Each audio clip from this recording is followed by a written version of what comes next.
sun's coming up, the drinks are hot, and now it's time for our first cup. Today, TikTok trauma.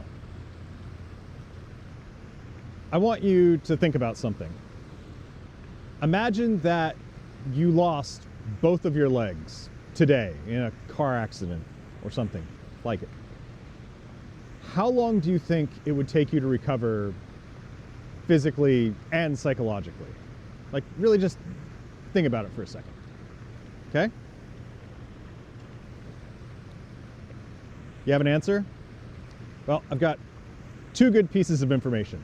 Number one, you didn't lose your legs today. At least I hope you didn't. Number two, you're probably more resilient than you're giving yourself credit for.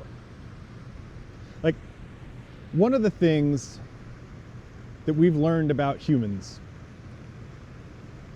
is that we tend to overestimate how long it'll take us to recover from a traumatic event, both psychologically and physically.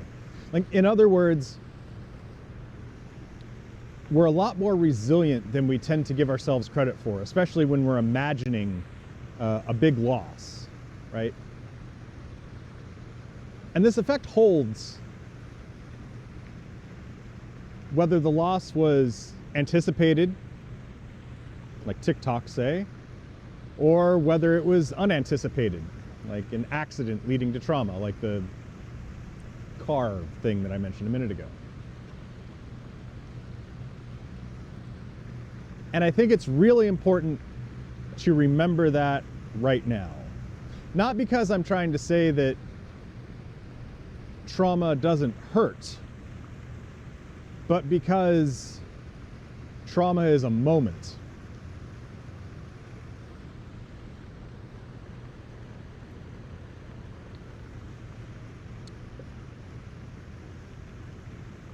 And that moment is something we should be really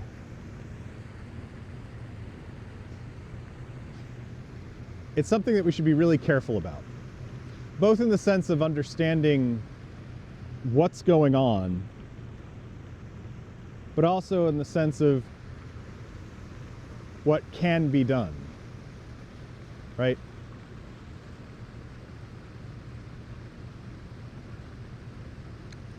You know, in some ways, I feel lucky that when my dad and my uncles, my cat died, they were dead. They were gone, right? There's no replacement dad. There's no replacement Craig or Hugh or Cormosh, right? There's no replacements. Like those people were singular, right? But with other sorts of loss, there are alternatives a lot of the time, right? Like, if you lose a leg, there's ways to learn to get around. If you lose a social media platform, there are others to use. And so what happens in those latter circumstances is, oh, well, you know, you can just go off and get a prosthetic. Oh, you can just start posting on YouTube or Instagram.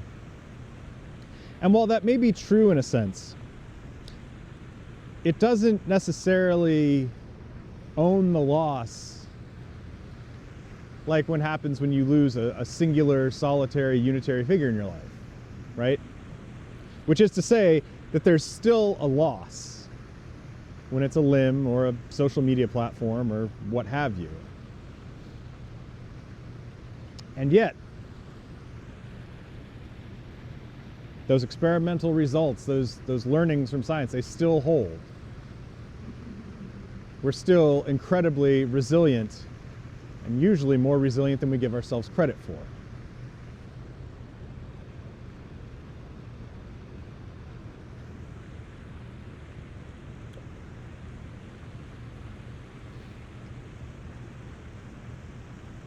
It might be hard to think about saying,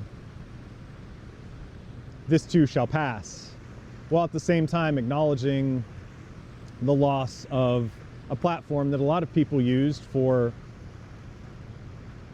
connecting with others, with finding community, with building businesses. right? And I've never actually been a fan of TikTok, right? Not because of my age, but because of what I've seen it used for on journalists and other people. But here's the thing. Even if I think that the data was being harvested by a hostile state actor, I too can also understand that this is a big loss to a lot of people. I mean, there was 170 million Americans using it. I don't think all 170 million of them experienced it as trauma, but I do know that a bunch of them did. I do know that there are a bunch of younger people where this was their first social media platform. And I think about, how it felt when I lost like AOL Instant Messenger, where I met a bunch of people, for the first time when I was a kid, doing a bunch of things that I didn't know were possible, doing stuff that interested me but interested nobody else in my city, had things to do with my identity, like I can still see the loss. Even if I don't think that TikTok was a net good, I can still see the loss. And I guess this part of the message is for people who think that losing TikTok can't be traumatic. Because I think we're at a point digitally where it absolutely can be. Even if I think that TikTok was a net overall negative for us, I can still understand that it's a loss for people in other ways. I can still understand it's trauma, a traumatic loss.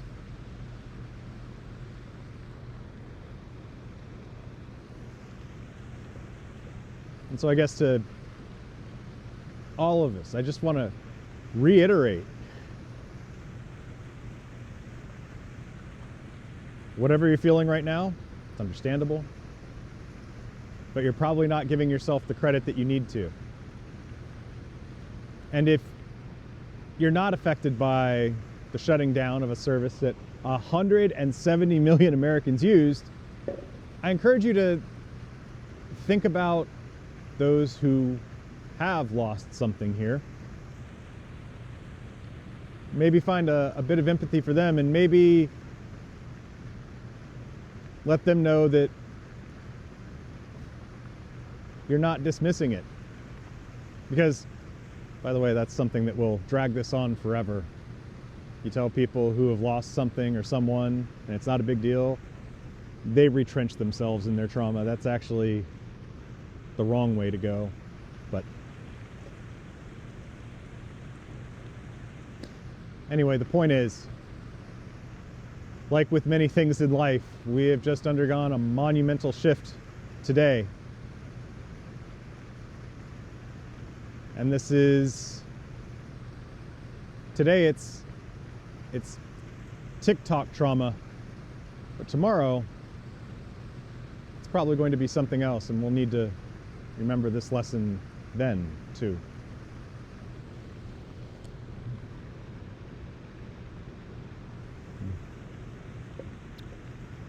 But please remember that no matter what you've heard or what I've said, death comes for us all, and a closed mouth never gets fed. Take care of yourselves. Take care of each other. We'll speak again soon.